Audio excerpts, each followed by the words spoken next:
We begin this half hour of Be Mindful with the disturbing images of the Israel-Hamas war in Gaza. For some, it can be really difficult to absorb. For children, it may be very hard to understand. A UCSB psychology professor who focuses much of her work on mindfulness, wellness, and resilience and compassion joins us with insight on how to process the war and talk about it. We're pleased to be joined by Maryam Kia-Keating. Maryam, thank you for being with us. What's your advice on talking with children about war? Thank you so much for having me.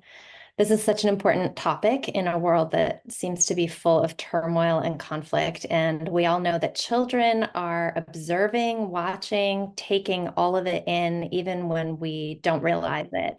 And the people that they're looking to mostly are the adults around them. So they're caregivers, they're teachers. And so we really want to make sure that we're talking with them when we're feeling calm and when we can be as reassuring as possible.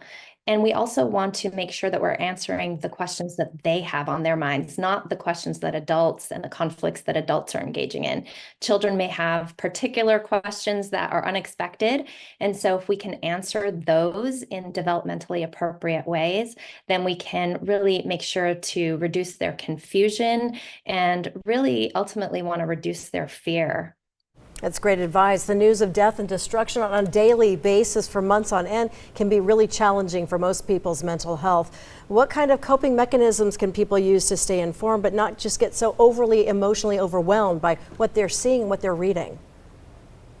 It's so important to ask this question and pay attention to this, Beth. I'm glad you asked this. The images and videos that we all have so easily accessible in our fingertips can be extremely disturbing. And in fact, the research shows that even though much of this is secondary or vicarious trauma, it's still trauma and it still affects our bodies. It causes wear and tear.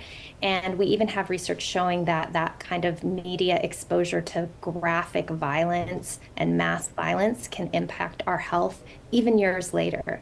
So what's important in terms of our own coping is to make sure that we are staying informed maybe once a day instead of on repeat, and that we actually take time to turn off our devices, spend time with loved ones and friends, family, support systems, and then of course making sure to stay on top of our basic needs, even things like sleep and healthy eating and exercise, not to put those aside because there's so much going on in the world at all times. So we could stay in front of our devices and paying attention to what's the next update, but that will take us away from some of the things that are so important to our own mental health and well-being. We only have about a minute left here, Maryam, but college students across the country are taking action, actively protesting war. They made headlines, caused disruptions for weeks. UCSB students, where you work, are making their voices heard as well. They've marched and rallied, set up a pro-Palestinian encampment on campus. What are you hearing from